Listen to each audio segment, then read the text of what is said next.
Bonjour, bienvenue à Ratureli. Aujourd'hui, on s'interroge sur le rôle de la critique culturelle dans notre société, qui est en péril selon certains. Mais quelle est donc la mission du critique et qu'est-ce que la multiplication des commentaires culturels sur le web a changé dans le métier? C'est un peu ce dont on va discuter aujourd'hui avec nos invités, Christian Saint-Pierre, Catherine Voyer-Léger et Myriam Daguzan-Bernier.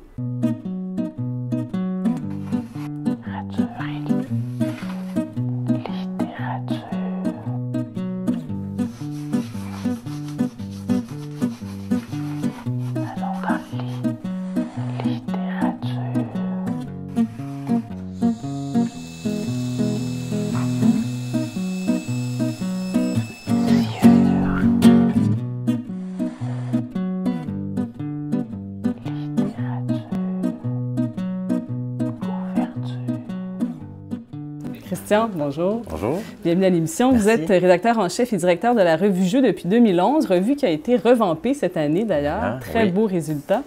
Vous avez été collaborateur au Voir pendant de nombreuses années, chef de section théâtre et chroniqueur à l'émission Voir. Absolument. Collaborateur en théâtre au Devoir maintenant et vous êtes aussi le président de l'Association québécoise des critiques de théâtre. Et vous enseignez aussi parfois à l'UQAM. Absolument. La critique de théâtre, toujours. La critique de théâtre. On reste cohérent. On reste cohérent. Catherine Voyer-Léger, bonjour. Vous êtes directrice générale du regroupement des éditeurs canadiens-français. Vous êtes blogueuse aussi, très active sur les médias sociaux. Vous signez une chronique au mensuel du Journal de Montréal. Et en 2013, donc, vous faites paraître Métier critique chez Septentrion. Un essai sur l'état de la critique culturelle au Québec. Vous vous intéressez à la posture, à la place du critique dans notre société contemporaine. Vous déboulonnez plusieurs mythes aussi, dont celui de l'artiste raté. Et en fait, le critique apparaît comme le détenteur d'un pouvoir, ça c'est sûr. Ouais. C'est un essai qui m'a particulièrement intéressée, je dois le dire, parce que moi-même, j'ai pratiqué de la critique littéraire et théâtrale. Et je m'intéresse d'abord à cet état des choses. Vous faites état d'une dépréciation de la critique culturelle en général dans l'espace public. Comment est-ce que vous expliquez cette mauvaise réputation qui est en fait autant de la part des médias que du public, si je comprends bien? Bien, mon constat, c'est qu'en fait, la critique n'est pas tellement appréciée par qui que ce soit, ce qui en fait un métier qui n'est pas facile, finalement. Oui. C'est un peu un métier mal aimé. Et je pense que ça vient beaucoup du fait qu'on a de la difficulté à admettre que dans certains domaines, l'art ou l'esthétique en étant un, il puisse y avoir des paroles spécialisées. C'est vrai aussi dans certains domaines des sciences humaines. Pierre Bourdieu avait écrit de belles pages là-dessus sur le fait que c'est très difficile de s'asseoir dans une posture spécialisée en sciences humaines parce que c'est des enjeux qui touchent tout le monde.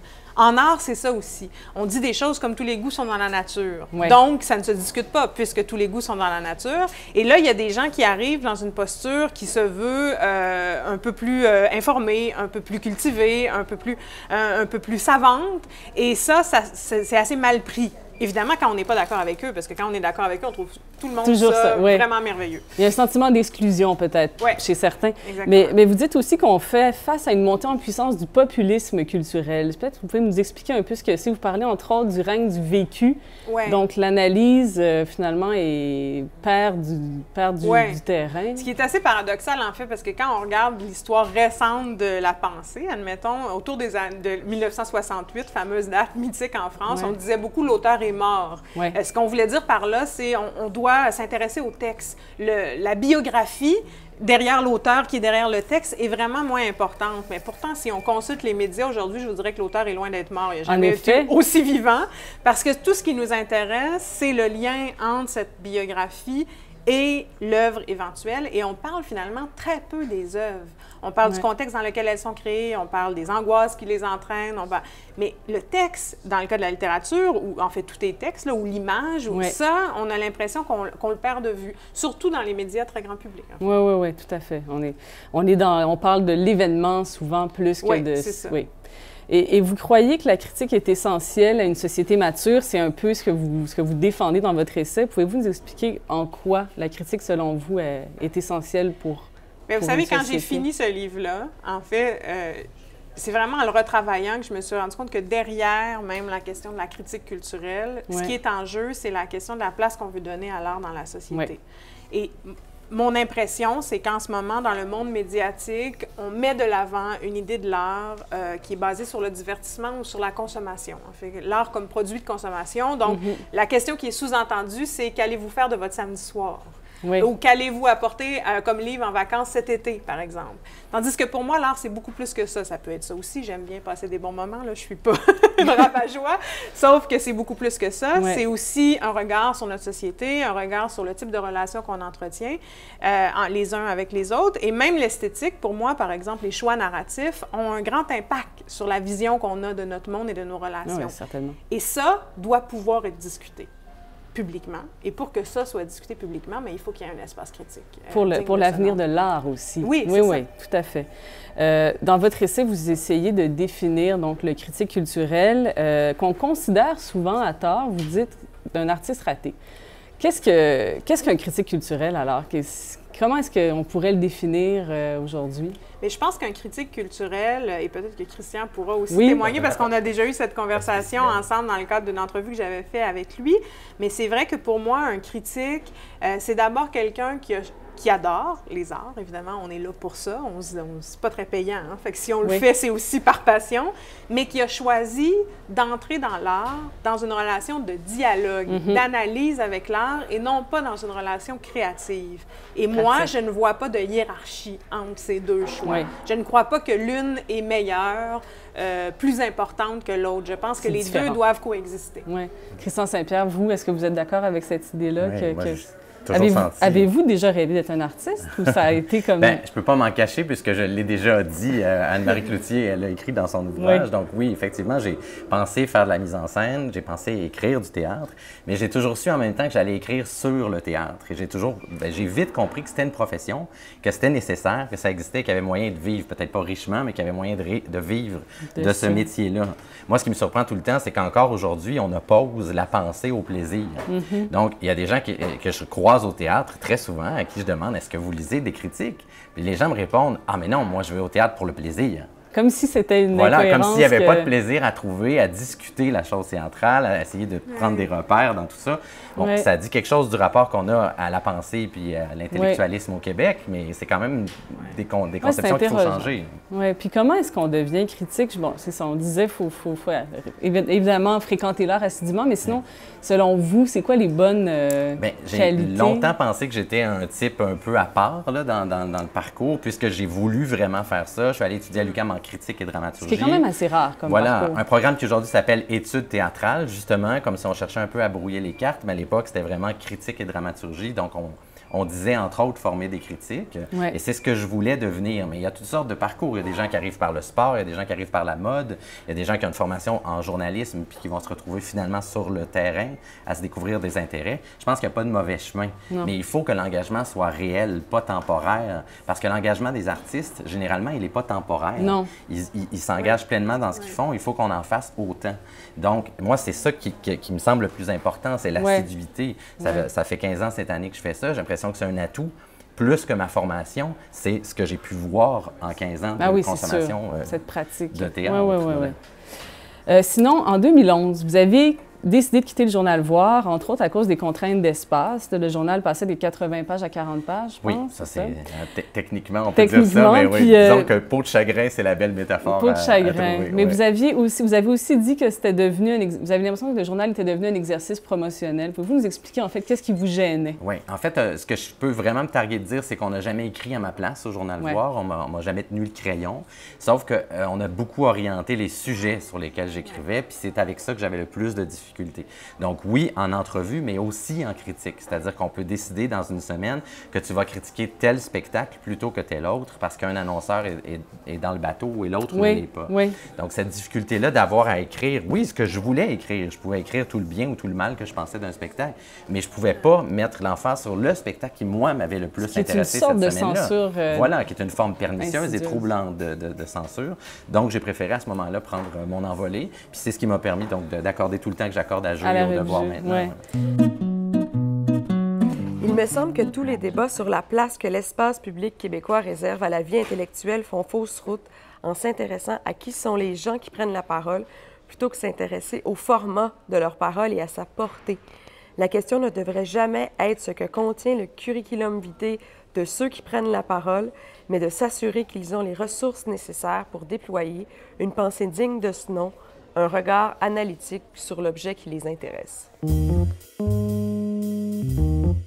Mais oui, vous questionnez beaucoup la machine médiatique Ouais. dans votre essai. Comment est-ce qu'on s'en sort? Les producteurs qui veulent avoir plus de couverture, les journaux qui ont besoin de leur publicité. Mais c'est intéressant ce que Christian vient de raconter parce que c'est une des choses que j'ai pu remarquer, entre autres en parlant aux critiques, mais aussi en observant les réactions du public sur les médias sociaux. C'est comment, dès qu'une œuvre prend une place dans les médias, le public interprète ça comme un appui. Ouais. Donc, la différence entre ce que nous, dans le milieu, on appelle les pré-papiers, la critique, pour le public, c'est très flou. Pré-papier, c'est une entrevue, c'est C'est ça. ça. Les gens Qui vient pensent que avant c'est la une création critique du souvent. spectacle. Et qui souvent prend beaucoup plus de place en termes de Ouais. nombre de feuillets, là, pour rester dans Ouais. le langage technique. Et dans ce sens-là, c'est effectivement pour moi un problème que de plus en plus les journalistes, les critiques, qui sont donc les spécialistes, n'ont pas le choix de ce qu'ils vont couvrir, parce que ça crée un biais. Ce choix-là est fait sur une autre base, souvent plutôt par des cadres, souvent sur une base plus commerciale, finalement. Donc, on va traiter soit ce qu'on veut traiter pour une question de lien avec les annonceurs, ou encore ce qu'on estime qui va attirer le plus de public ou Oui. de spectateurs. Et à ce moment-là, ça ne veut rien dire que tel grand succès de box-office fasse la une du cahier art. Tout ce que ça veut dire, c'est qu'on a estimé qu'il y avait là quelque chose de payant en termes Ouais, de ouais, lectorat, mais ça ne veut rien dire en termes d'appui de l'équipe de critique. Et moi, Ouais. je pense que c'est un des changements qui devrait avoir lieu, c'est qu'on ramène aux critiques le plein pouvoir de choisir Tout ce à qui est fait, je suis intéressant d'accord. pour eux.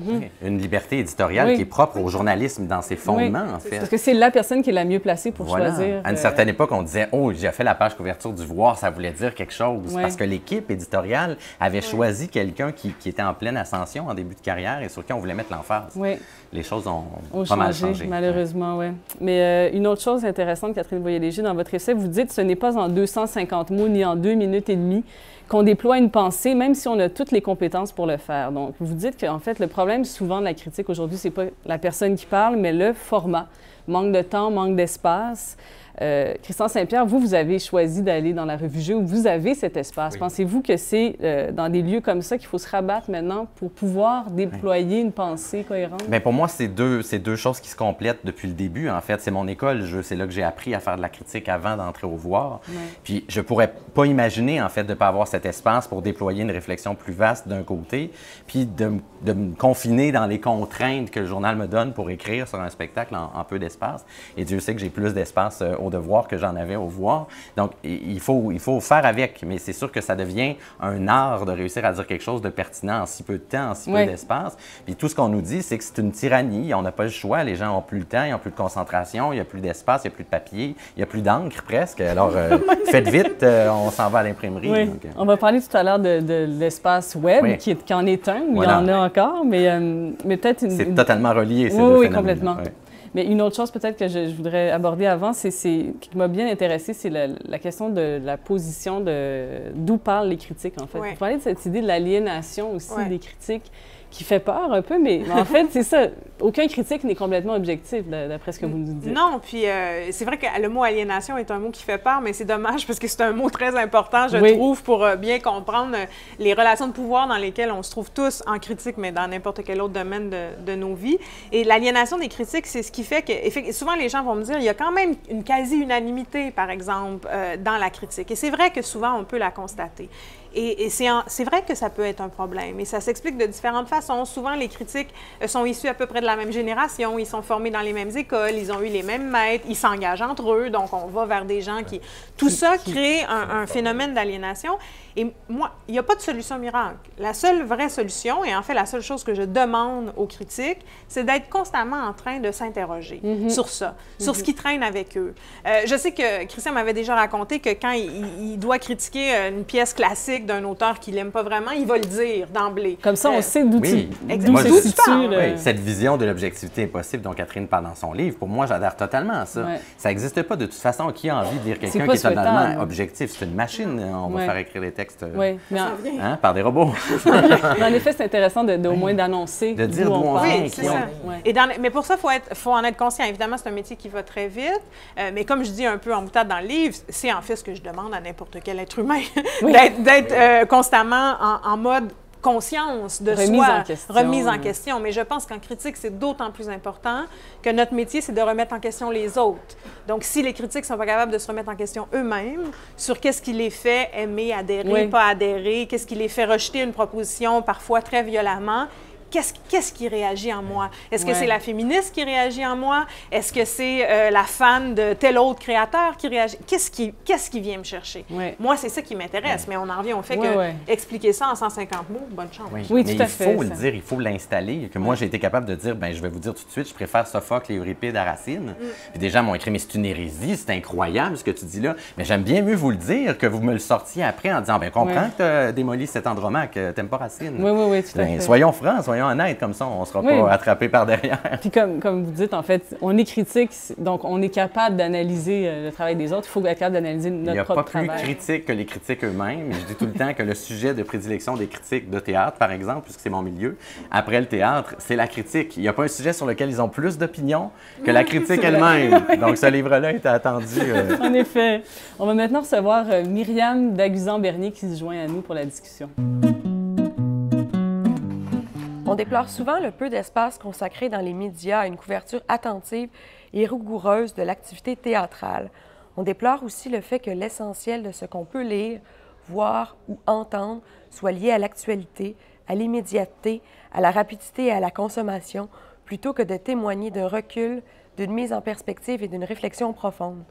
Est-ce possible de quitter ne serait-ce que momentanément la logique promotionnelle, le clientélisme et le développement de public pour s'engager sur le chemin des débats, des échanges et des bilans? Voilà. Myriam Daguzan-Bernier, bonjour. Bienvenue à l'émission. Vous êtes fondatrice et rédactrice en chef du webzine Ma mère était hipster. Vous êtes aussi journaliste pigiste pour plusieurs médias, dont Le Barbare, gestionnaire de communauté pour l'émission Lire et dimestre à la revue Châtelaine. Et vous avez publié en 2013 un dossier très intéressant sur la critique culturelle à l'ère des nouveaux médias, des réseaux sociaux. Tout le monde est critique, ça s'appelait, sur Ma mère était hipster. Mais vous prenez aussi souvent la parole sur le rapport qu'on a par rapport au rétrécissement de l'espace octroyé à la critique. Alors, je me demandais d'abord en quoi est-ce que les nouvelles technologies ont changé la manière de pratiquer la critique au Québec? Bien, je pense que la première chose, c'est qu'on a accès facilement à des plateformes web qui sont premièrement gratuites. N'importe qui peut se prendre un WordPress et faire un site qui est assez professionnel en quelques minutes.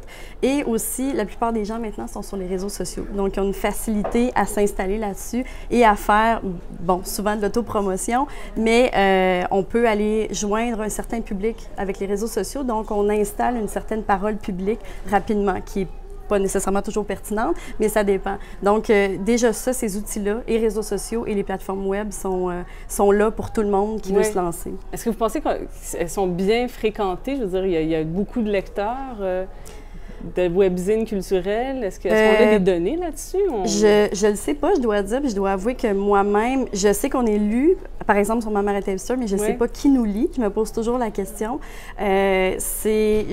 Quand je pose la question à certaines personnes à savoir si ils lisent des blogs ou des webzines, c'est pas tant de monde que ça, en fait. Je pense que les gens lisent les grands médias. C'est quelques personnes qui sont très intéressées par certains sujets, qui vont aller fouiller un peu, mais le commun des mortels, je suis pas certaine qu'ils vont aller sur un webzine comme Ma mère était hipster. Ça va être comme ça, là, mais... Puis, je m'intéresse à un commentaire que vous avez fait sur votre page Facebook le 21 août par rapport à un changement de Ma mère était hipster. Vous parlez d'un virage slow média. Qu'est-ce que vous vouliez nous dire avec ça? Bien, ça fait quelque temps que je m'informe sur ce qu'est le slow media. En fait, c'est si on voit une définition générale de ça, c'est de revendiquer un espace de lenteur, en fait. C'est que, comme vous en parliez un petit peu tout à l'heure, le journalisme et l'écriture et la critique, en fait, ça demande du temps. Et moi, ce que je me rendais compte sur Ma mère était hipster toujours, c'est que on en était rendu à essayer de suivre un flot incessant de communiqués de presse, de demandes de relationnistes. Et comme c'est un jeu un peu qui est pernicieux parce que quand un webzine, par exemple, devient de plus en plus populaire, évidemment, la demande de visibilité des relationnistes va en augmentant. Exactement. Donc, c'est toujours de dire non, non, non et non. Et à un moment donné, il y a des choses qui nous intéressent, mais si on veut se pencher sur les sujets et donner quelque chose de concret, de pertinent et d'un peu poussé, en fait, bien, ça demande du temps. Aussi bête que ça. Je vais toujours donner l'exemple parce que c'est un festival que j'adore, c'est le Festival Festival Transamérique. Par exemple, cet été, on est allé voir des pièces qui sont là, mais le Festival Transamérique, quand on va là, vous le savez, c'est des pièces qui nous restent en tête pendant 3-4 ans à venir et qui en une soirée, on remet un texte, puis moi, je trouvais que c'était pas satisfaisant du tout. Je me disais, je veux aller plus loin, c'est peut-être, moi, je suis formée en histoire de l'art à la base, puis donc, en histoire de l'art, j'ai envie d'analyser, j'ai envie de comprendre, de pousser la réflexion, et c'est un peu de là qu'est venue cette décision-là. En fait. On a l'impression que sur le web, ça va toujours vite, mais en fait, ça peut être différent. Oui. On peut aussi, la revue Jeu, vous avez décidé de publier vos critiques seulement sur le web maintenant. Oui, puis c'est exactement dans la suite de cette apparition des multiples blogs et webzines qu'on s'est dit, bien, maintenant, ça ne sert plus à rien de faire de la critique dans la revue et d'arriver 3 mois après la fin des représentations. On va garder la même rigueur qui est celle de la revue dans un format un peu plus court, puis on va le faire sur le web au moment où les spectacles sont encore à l'affiche. Donc, c'est comme accepter un peu de jouer le jeu de l'engrenage et de suivre la cadence qui nous est imposée par le milieu, mais en même temps, de continuer de le faire à notre manière puis avec nos critères de rigueur. Et je suis conscient qu'il y a un engrenage, puis je trouve ça noble quand autant des compagnies de théâtre que des médias cherchent à sortir de cette vitesse-là. L'actualité, tout le temps, l'actualité littéraire, l'actualité théâtrale, dépêchez-vous, il reste 3 représentations. C'est insupportable pour les journalistes et je suis sûr que c'est aussi pour les lecteurs, ça devient... Oui, il y a trop de choses. C'est qu'on en garde rien. Saturation. On n'en garde rien à un moment donné non plus. Ça passe, exact. Mais on parlait tout à l'heure du problème des généralistes qui prennent un peu la place des spécialistes dans la critique. Est-ce que, je sais que souvent, dans les médias électroniques, c'est beaucoup des généralistes. Est-ce que vous engagez des spécialistes à Ma mère est hipster? Moi, on est tous bénévoles, donc on est vraiment des gens très passionnés qui font ça. Exactement. J'ai la chance d'avoir des gens qui ont des plumes assez extraordinaires avec moi. Je veux dire, je vais juste prendre le premier exemple qui est moi, parce que je l'ai parti, puis je suis aussi une généraliste, je veux pas. Moi, j'ai étudié en histoire de l'art. Ce que ça me donne, c'est une grille d'analyse précise, en fait, mais j'ai écrit pour une première fois en danse. À un moment donné, on m'a proposé, voudrais-tu écrire sur la danse? Et j'ai été capable parce que j'ai cette grille d'analyse-là, mais je ne considère pas que c'est nécessairement tout le monde qui peut être capable de faire ça. C'est compliqué aujourd'hui d'être spécialiste aussi, pigiste, c'est un des problèmes aussi. Pigiste spécialiste, on ne peut pas vivre de ça. C'est un peu ce que vous dénoncez, racontez. Non, puis je pense qu'il faut s'entendre sur ce qu'on veut dire par spécialiste. Il y a des disciplines qui sont beaucoup plus proches les unes des autres, entre lesquelles il y a des ponts. Et Myriam parle d'une grille d'analyse. Déjà, si tout le monde pouvait se vanter d'avoir une grille d'analyse, je pense que ce serait déjà pas mal. Je pense que c'est pas le cas de tout le monde. Et il y a clairement des disciplines pour lesquelles nous avons, pour la plupart d'entre nous, les arts visuels étant un bon exemple, beaucoup moins de bagages généralisés. Dans le sens où je pense que c'est un bon exemple d'une discipline où, contrairement à la musique pop, par exemple, où pour plusieurs d'entre nous, on n'a pas de repères. Et donc, quand je vois, et je le vois dans les médias traditionnels, des généralistes qui sont envoyés pour couvrir des expositions, par moment, le résultat est vraiment triste. Et moi, je ne blâme pas le journaliste qui se retrouve avec cette affectation à laquelle il doit répondre, mais c'est un contexte qui fait qu'effectivement, on ne prend pas la peine, par exemple, d'engager une fois un pigiste plus spécialisé pour lui dire « Pourrais-tu couvrir cette exposition, par exemple? » Oui. C'est ce qui fait qu'il n'y a plus de critique en art visuel non plus. Non, parce qu'on ne peut pas vivre de ça du tout. Là. Il y en a 2. On les compte même pas sur une main. On a des comptes rendus d'expo, mais pas de critiques d'expo. Catherine Boyer-Léger, dans votre livre, vous parlez aussi d'une tendance à faire de la critique dans la jovialité, une sorte d'été à l'année. Je trouvais l'expression assez intéressante. Est-ce qu'on a comme tendance à vouloir tout encenser, mais on en a parlé un peu tout à l'heure, c'est aussi une façon d'être dans une sorte de consommation de la culture plus que de la critique? Bien, je pense qu'en fait, la jovialité à l'année précède la critique. C'est-à-dire que notre rapport à la culture implique la jovialité, donc on élimine la critique, parce que la critique, c'est plein d'énergie négative éventuellement, là, donc ça nous fait bien peur.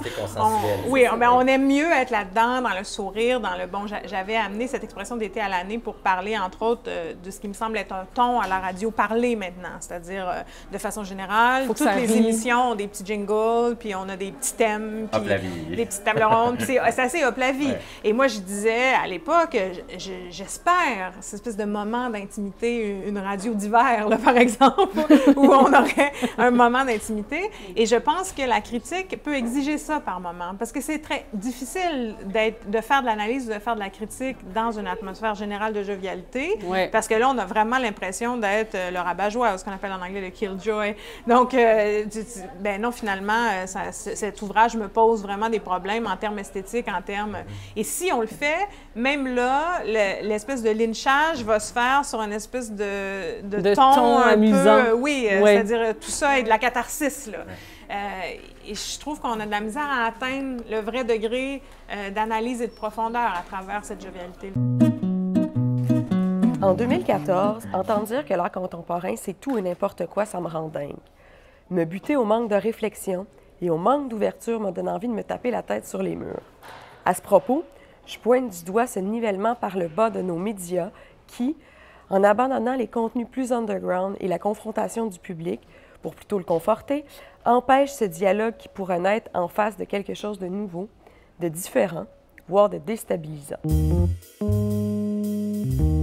Vous évoquez aussi la tyrannie du clic. Là. Je sais que sur Ma mère était habituée aussi. C'est le salaire du blogueur. Puis là, on remarque que les bonnes critiques sont plus diffusées, forcément, parce que Donc, est-ce que ça pousse pas les gens à écrire des bonnes critiques plus que des mauvaises critiques? Ça, c'est... En tout cas, dans le milieu du livre, moi, j'entends souvent dire il y a tellement de livres publiés, pourquoi on parlerait des mauvais? Donc, on va parler que des bons. Donc, les autres, ils n'auront eu aucun retour critique sur leur travail. Ça pose un problème C'est comme si le livre n'avait pas vraiment été publié, il ne se fera pas connaître de son public. Alors que parfois, on lit un critique qui n'aime pas une œuvre, puis on va se jeter sur l'œuvre en se disant « Mais moi, c'est sûr qu'elle va me plaire si lui, il a détesté. » Oui, mais ça, c'est un des problèmes. Est-ce qu'on doit faire de la mauvaise critique? Est-ce que c'est nécessaire? Mais je pense que oui, moi je dirais que oui aussi, mais je pense qu'effectivement, chaque milieu disciplinaire a sa propre écologie. Hein. Ça peut être une faiblesse de mon livre. Ce livre-là aurait pu être 1000 choses. Il aurait aussi pu être divisé en disciplines, parce que chaque discipline a sa propre écologie. Et dans le milieu du livre, contrairement par exemple au cinéma, c'est vrai qu'en cinéma, la plupart des grands médias couvrent tout. À peu près tout ce qui sort, ce qui est impossible en livre. Non. Donc, effectivement, on se dit, va-t-on aller chercher un livre dont personne n'a entendu parler, qui est un livre d'un auteur débutant, par exemple, pour lui donner un espace, pour finalement dire, c'est pas intéressant, peut-être que ça vaut pas la peine. Donc, les choix qui se font sur une autre base. Mais je pense qu'il faut quand même qu'il y ait toujours un espace éventuel pour une critique négative, sinon ça vaut pas la peine d'avoir un espace critique, parce que si on sait d'avance que c'est positif, ben on l'espère alors. On sait que c'est pas... Oui, ça perd de sa validité. On tombe encore dans la promotion. Faire des mauvaises critiques aussi, c'est réfléchir aussi sur la culture, parce que ça fait partie de la culture. Nous, on en a fait aussi. Puis il faut dire, les mauvaises critiques aussi sont quand même beaucoup lues, surtout quand ça fait de la polémique. Là, les gens aiment bien c'est ça. Les coups de gueule aussi sont... Oui, c'est ça, exactement. Mais nous, de notre côté, on le fait pas pour ça, mais on le fait parce que c'est important qu'il y ait aussi des critiques négatives, parce que ça fait partie de la vie, ça fait partie du regard sur la culture. Si on n'est pas capable de critiquer notre propre culture, il y a là un très, très gros problème. Puis aussi, le problème avec les critiques négatives, c'est qu'on associe ça à de la méchanceté, ce qui n'a aucun rapport. Il n'y a aucun rapport. Ça, c'est vraiment... Vous l'étiez fait reprocher, non? Assez récemment, quand même, de faire de la critique négative. Oui, entre autres, il a fallu faire un édito pour dire pourquoi on faisait de la critique négative. Puis il y en a qui tombaient des nues en disant « Mais pourquoi vous avez fait ça? Vous n'avez pas à l'expliquer. » Mais oui, on sentait qu'on avait à l'expliquer parce qu'on s'était tellement fait dire « Mais vous bâchez une nouvelle auteure, une jeune qui vient de sortir et tout. » Mais jamais, quand quelqu'un relit le texte, on a bâché. Non, c'est ça, l'expression « bâcher ». Faire une mauvaise critique, c'est ça. Vous faites la distinction. C'est pas de dire que l'œuvre est mauvaise, c'est de pas bien en parler, de pas bien l'analyser, de faire une fausse analyse. Après, oui, la limite, je veux dire, on a des tas d'histoires au Québec de critiques extrêmement virulentes qui ont fait des ravages et vraiment des grosses chicanes. Là. Donc, effectivement, par moment, on peut lire une critique et se dire, bon, est-ce que ça valait la peine de sortir la Kalachnikov pour ça? Je sais pas. Il faut voir, et c'est là quand on disait tantôt d'où on parle. Ça aussi, c'est important parce qu'un des endroits d'où les critiques parlent, c'est aussi en réaction à la promotion. Donc, s'il y a un appareil promotionnel extrêmement fort qui précède une œuvre, ça se peut qu'on sorte la Kalachnikov. Et on la sort parce qu'on sent qu'il faut répondre à un discours qui, lui, est un discours promotionnel. Christian Saint-Pierre avait vu être conscient déjà... de ce phénomène-là, Ouais. moi, ça fait que je cherche toujours à le désamorcer. Et d'ailleurs, l'exemple que tu cites dans le livre, c'est le spectacle de Dominique Champagne. Ouais. Et j'ai cherché à écrire un papier qui ne soit pas une réponse à la colossale campagne de promotion. C'était Paradis que précédait. perdu. Exactement. C'est ça. Et j'ai cherché à évaluer ce que j'avais sous les yeux, point final, pas à faire un procès d'intention. Et je disais toujours à mes étudiants, ne faites pas la critique des affiches du TNM, ne faites pas la critique de la marquise du TNM, faites la critique du spectacle.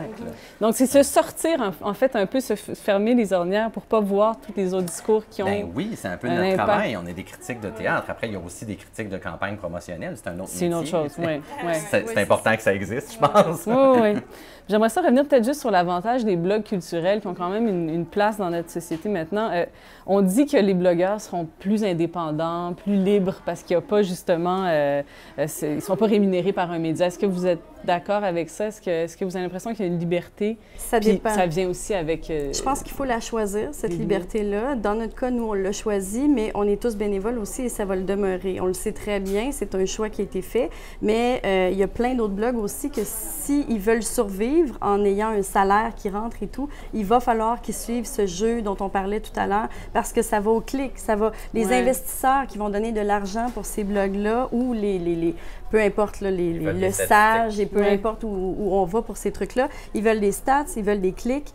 Ils n'ont pas le choix de suivre ça. Donc, l'indépendance, je vais mettre un gros bémol là-dessus. Oui, ça, c'est limite. Nous, on l'a choisi, mais en décidant d'être pauvre avec ça, on va le dire comme ça, mais c'est la passion avant tout qui nous amène vers là. Mais c'est pour ça que l'indépendance, bémol, pour beaucoup de blogs. Ouais. Mais il y a aussi l'avantage de peut-être, mais vous en parlez dans votre livre, de traiter des sujets qui ne sont pas couverts ailleurs. Entre autres, sur l'art plus pointu, mais même la littérature, il n'y a plus tellement de critiques dans les grands médias, de critiques comme telles. Ça, c'est un avantage. Il y a aussi le risque de donner une bonne conscience à la société. On parle de littérature pointue dans certains médias, donc on n'a pas besoin de le faire.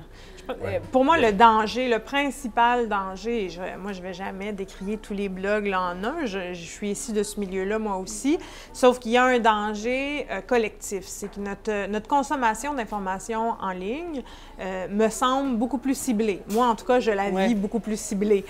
Premièrement, parce que nos fils Facebook et tout ça sont gérés par un algorithme qui nous dépasse, complètement. Tout moins mystérieux. Et aussi parce que moi, je me rends compte en lisant les journaux en ligne, je vais directement au cahier qui m'intéresse, à l'article qui m'intéresse et je ne feuillette plus. Et là, j'ai l'impression qu'il y a une perte de culture générale. Et c'est ça pour moi le danger, c'est que si la critique finit par être complètement exclue du média traditionnel pour se retrouver uniquement en ligne, elle va finir par s'adresser uniquement aux gens déjà convaincus, en fait, des gens déjà convaincus de son importance. Et je raconte dans mon livre comment moi j'en suis venue à la critique à 10 ans en tombant sur la bande des 6. Ça n'existera plus parce que personne ne va tomber par hasard sur un espace critique si on ne le cherche pas, si cet espace critique-là n'existe plus dans les médias qui forment l'essentiel de notre espace public. Oui, tout à fait. Puis est-ce que vous pensez, tous les trois, est-ce qu'il y a une responsabilité publique aux critiques dans la société? Catherine Boyer-Léger, vous écrivez « La critique joue un rôle de chien de garde ou plus précisément de contre-discours face à une machine promotionnelle parfois très agressive », on en discutait un peu tout à l'heure. Est-ce que vous pensez que c'est un outil vraiment essentiel à notre liberté de penser? Oui. Pour cet aspect-là, parce que moi, je pense qu'effectivement, c'est important qu'il puisse y avoir un espace où on remet en question des machines promotionnelles très, très fortes, mais aussi, comme on le disait un peu plus tôt, parce que il y a dans notre société des esthétiques extrêmement dominantes qui ont un impact très important sur nos façons de voir la vie, sur nos façons de concevoir l'amour, les relations de pouvoir, les relations raciales. Et la critique contribue aussi à réfléchir à ces esthétiques-là.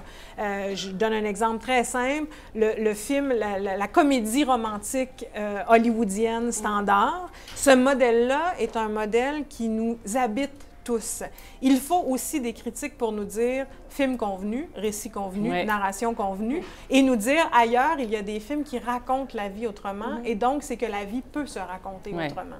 Oui, très juste, très juste. Sinon, Québec, on est quand même une petite société. On dit souvent les critiques culturelles au Québec sont trop complaisants envers les œuvres québécoises. Est-ce que vous avez cette Ben, impression-là? moi, j'ai pas cette impression-là, au sens où dans mon secteur, on critique 1 de en effet, production le théâtre étrangère est pour 99 de baigné production. dans le Québec. Voilà, je serais dans la complaisance perpétuelle s'il fallait que je l'adopte envers la production Mais québécoise. des auteurs québécois, par exemple. En théâtre, il y a des auteurs étrangers, des classiques. Puis Oui. Avez-vous l'impression qu'on est plus... Non, je n'ai Non. pas ce sentiment-là, Non. en fait. C'est sûr qu'on a plus l'habitude de varloper, en bon français, un classique qu'une création. On a tendance à dire, surtout quand c'est un jeune créateur. Ouais. D'ailleurs, au Devoir, on critique tout. Puis le seul moment où on se défile, c'est quand c'est un premier spectacle et que vraiment, on n'a pas encore atteint un niveau qui nous Ouais. semble professionnel. On va se dire, bon, on va attendre que ces gens-là créent ou non un deuxième spectacle. Ouais. Puis on reviendra voir de quoi il en retourne. Donc, Mais merci beaucoup à vous trois. C'était vraiment fort intéressant. Je rappelle, Myriam Daguizon-Bernier, qu'on peut vous lire sur Ma mère était hipster dans Châtelaine, l'actualité. Christian Saint-Pierre dans la revue Jeu. Votre nouveau numéro vient de paraître, Oui, Corps atypique, absolument. dans notre Un très kiosque. belle nouvelle revue Jeu. Catherine Boyer-Léger, votre ouvrage Métier critique et pèleruge chez Septentrion. Merci. Voilà, c'est tout pour nous aujourd'hui. Je remercie la librairie Monet de nous accueillir dans ses locaux. Je vous souhaite bonne lecture et à bientôt.